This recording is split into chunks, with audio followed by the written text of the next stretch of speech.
Right then, as promised, we had the Gauntlet in the past week or so to finish off, and then we were going into the Atlantic Showdowns. And the Gauntlet decided the winners of each region, right? So we had Pacific, or not Pacific, but Asia, South America, Europe, and North America.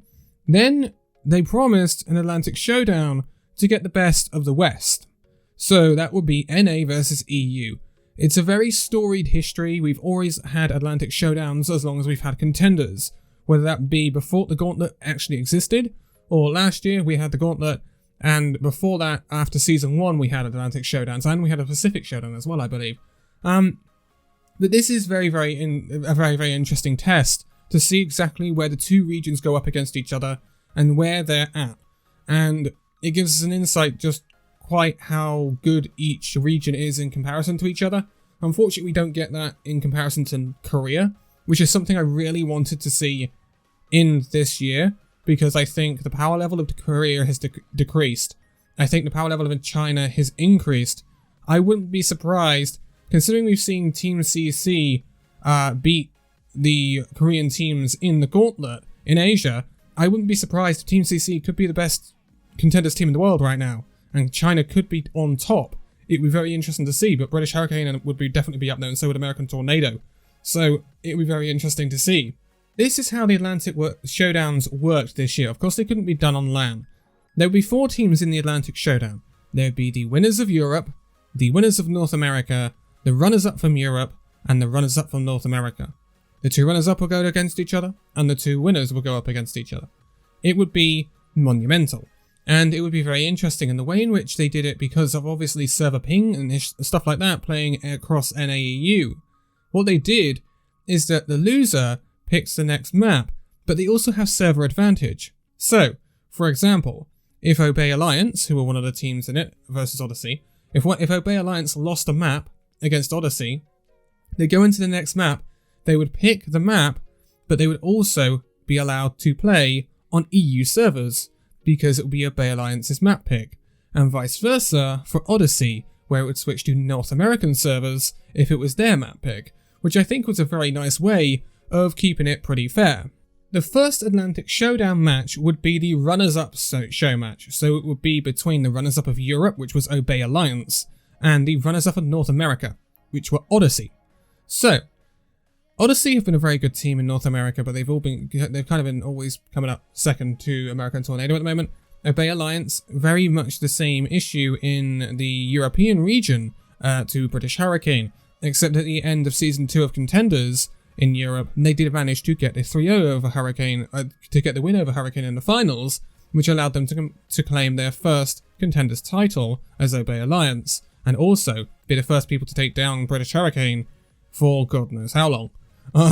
British Hurricane were dethroned in that, but British Hurricane did snap back in the actual EU Gauntlet to win it, and Obey Alliance didn't pick up a map against Hurricane at all. In 2 matches, Hurricane went 7-0 against Obey Alliance in the EU Gauntlet. Now, Obey Alliance versus Odyssey, very interesting match. It was actually more one-sided than you would perhaps expect. It started off on the pool where Obey Alliance got a 2-0, again, pretty convincing. Then we went to Temple of Anubis where Odyssey snapped back with a 2-1 win on their own servers. Of course, it then swings back to the Obey Alliance and their servers and their map pick. So now we're back in Europe where they go to King's Row and they win it 3-2. Then we go to Odyssey, right? It's their map pick, so we go to NA servers. Now, it's very much like tennis, and especially when you have map picks, it's about breaking serve, so if you can get a win on their map pick, it is crucial. And it's all the bigger if it determines server as well. So, we go to Route 66 for map 4, which is where Odyssey take us, and Obey Alliance hence breaks serve, get a 4-3 win on Route 66. Mighty close, along Route 66, but that breaks their serve. That means that basically Obey Alliance have won on NA turf at that point, which is really, really big if you want to win a series. And then, on Oasis, Obey Alliance win once again, which means Obey Alliance get a 4-1 victory over Odyssey to take the runners-up show match for Europe. Pretty big win. I really like Obey Alliance, and parts of that team will be in the Overwatch League next year as part of the Paris Eternal. That will be their DPS Naga, who is really good, and then their support Khan, who will also be in the Overwatch League with Paris Eternal. So yeah, it's a team that's going places, and they flew the flag for Europe in the runners-up show match. Odyssey, it's a rough one not to take them all the way, but Obey are very good, and I kind of would have expected this. I'm not gonna lie. I think Obey are that. If I was to rate the should we say cross NA EU teams, Obey would probably be the third team. I probably would put them in that spot. So I don't think that's too beyond the realm of thinking that they would get a 4-1 win over Odyssey. Anyway, we move over to the Atlantic Champions show match now. This was between American Tornado and British Hurricane. So, British Hurricane have torn apart the EU mostly all of this year. Like, apart from one match, they have completely obliterated the EU region. American Tornado are aiming to do the same on the North American servers, and have been doing so pretty much in recent times. There used to be a team called Tier 2 Drama Alert, I believe. So, this is much, much, much, much closer. Okay. We start off on Oasis. This goes 2-1 in the favour of American Tornado. Then, of course, we get this flip of control for the server pick and obviously the map pick. So this means EU servers and Hurricane pick. Volskaya Industries 4-3 to Hurricane. So it's really close. The server difference is not having too much of an impact on how these teams kind of square up on each other, which is very, very interesting. I think this match is very much how these teams adapt and how they adapt to what the others are running. Hurricane love their rush. They are a very organised rush team, and it works very well for them. American Tornado, they like a bit more of the chaos. They like the ball. They like the Sigma. They like to play a little split and try and almost pull their teams apart. That's probably the best way to describe it. But Volskaya goes 4-3 to Hurricane, so it's 1-1. Then we go to an American map pick, NA servers. They actually go to Kings Row American Tornado, which is actually interesting considering they're going up against Hurricane, and not only that, they beat them on home turf. So American Tornado win Kings Row 3-2. Again, it's pretty close, but that's a bit of BM from American Tornado there, winning on Hurricane's turf there, if you see what I mean.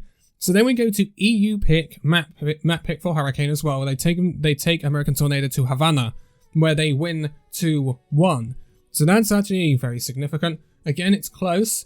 This means we go back to the NA pick and the American Tornado map pick. This is where things get interesting. We have been going back and forth throughout this fixture so far, and this is where the serve is broken. So American Tornado take British Hurricane to Nepal on NA servers, and British Hurricane get a 2-1 win on Nepal. This puts Hurricane in the driver's seat in a 3-2 lead, and it breaks the serve. So this means it's American Tornado's map pick again, going into map 6 at this point, and they would take them to Blizzard World, where actually American Tornado do well. And they do substantially well. They get a 2-1 win on Blizzard World. That map is not as close as the others, I would say. It was a bit more, not of a roll, but their defense for American Tornado was very good. And then the attack kind of rolled and they had a lot of time, and they just saw it out from there. So Hurricane were in a sticky spot, and it would be now EU pick and Hurricane. So this means that it's advantage Hurricane at this point, because they are on EU servers, home turf, and it's their map pick. They get to basically control the situation, whereas American Tornado are playing into this not in their advantage if they want to take home this Atlantic Showdown. British Hurricane take it to Gibraltar, which is a map where Hurricane have pulled off some pretty weird stuff in the EU this year, and it starts off okay, but the defense slips. It keeps slipping for Hurricane. They take all the time off the clock, and I think you'll find that points 1, 2, and almost 3 were all taken in overtime by American Tornado. I think there was something like 0.9 seconds left in the time bank, So that tells you how close it was. And I know points 2 and points 1 were both in overtime. So it could have been quite easily a full hold for Hurricane. They wanted to play their brawl style, their rush style. It worked very well to start off with. But then American Tornado started to pick it apart a bit more with the chaos. And the more chaos there is, the more the American Tornado DPS line of, I believe at the time, Speedily and Hydron can do so much. And Shape on the ball as well really got a lot of work done. So, they get all 3 points of Gibraltar, and then we come to the attack, and Hurricane actually completely gets stalled. They get completely stalled out by American Tornado. This Gibraltar ends in a 3-0 for American Tornado, breaking the Hurricane serve, just as Hurricane did on the pull to American Tornado, and American Tornado would get the win in the Atlantic Champions show match 4-3 over British Hurricane. It is incredibly close. Apart from those last 2 maps, the rest of the maps were really, really close for it to go all the way to 3-2 for Hurricane. I think these have been great matches. I don't think there's anything to be ashamed of for both teams in that Champions match either. I think both teams were good, and it was some actually fantastic Overwatch. Just to go and watch if you missed it. But where do I think the balance of power is right now? This is going to piss some people off, but I still think it's EU. And the reason I say that is because I think the teams below American Tornado aren't as powerful as the teams below British Hurricane in the EU. And Obey Alliance kind of proved that against Odyssey. Again, we will never know for sure, but I'd love to see teams like Sheer Cold and Young and Beautiful and Shoes Medical EU. I'd love to see those sorts of teams go up against the slightly lower teams and contenders of NA, like Noble, Revival, Dark Mode. Maybe you can throw into that question now, because Dark Mode actually had a very good Gauntlet. They didn't just ever so slightly missed out on this match, losing to Odyssey in the losers bracket final. So they only just missed out, but I think this has been a great demonstration of Overwatch, really. I think hats off to all teams during this Gauntlet and during the show matches. I think it's been fantastic to see, and hopefully going forward as the Overwatch League seasons push back slightly to a more springtime start date, we will see more tournaments. That's what I'm hoping, because John Spector did promise that for the Overwatch League, and we'll see more Overwatch League action and the teams in action warming up for the 2021 season, which we're not far away from 2021 now, are we? Let's be honest. And it's going to be interesting to see what happens. BlizzCon Online is not too far away either. As ever, the links to the Discord for my server, the Discord for Illusion, the Illusion Twitters, and everything are linked in the description below. Head over to them if you want to stay up to date with everything that's going on. And then, obviously, hit the bell if you want to know when every single video goes live, so you don't miss out on it. And it will be in your little subscription box if YouTube decides to put it there. You never know. Who knows? Who knows what YouTube it is these days? Anyway, I'm going to start rambling, so I'm just going to go for now.